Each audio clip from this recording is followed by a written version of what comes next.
Alexander the Great, one of the most legendary figures in history, was born in 356 BCE in Pella, the capital of Macedonia.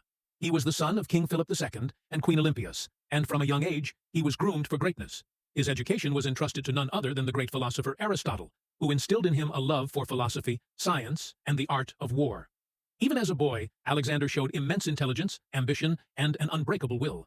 At the age of 20, Alexander ascended to the throne after his father was assassinated. Many doubted that such a young ruler could maintain control over Macedonia, but he quickly proved them wrong. He ruthlessly eliminated rivals and crushed rebellions, establishing himself as an unchallenged leader. With his position secure, he turned his eyes toward his father's greatest dream, conquering the Persian Empire. In 334 BCE, Alexander crossed into Asia with an army of around 40,000 men. His first major victory came at the Battle of Granicus, where he decisively defeated the Persian forces. This was only the beginning. Over the next few years, he continued his campaign, facing King Darius III of Persia in the battles of Issus and Gaugamela.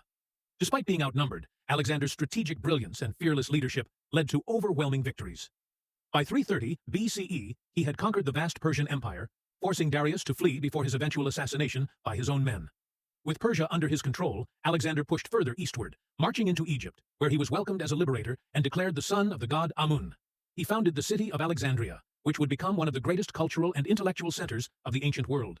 However, his thirst for conquest was insatiable, and he continued his journey, advancing into Central Asia, and eventually into India. In 326 BCE, he faced King Porus at the Battle of the Hydaspes River. It was one of his hardest-fought battles, but Alexander emerged victorious once again.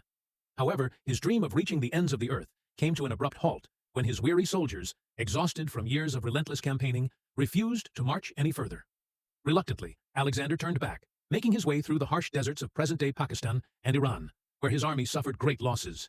Upon his return to Babylon in 323 BCE, Alexander began planning his next great campaign, an invasion of Arabia. However, fate had other plans. He fell severely ill, possibly due to fever, poisoning, or malaria. After days of suffering, he died on June 10th or 11th, 323 BCE, at the young age of 32. His death remains one of history's greatest mysteries, as no definitive cause has ever been determined. With no clear successor, his vast empire quickly descended into chaos, leading to the wars of the Diadochi as his generals fought for control. Although his empire did not last, his legacy endured.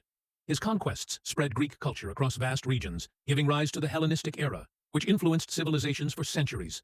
He remains one of the greatest military minds of all time, a king who sought to unite the world under one rule, but was ultimately consumed by his own ambition.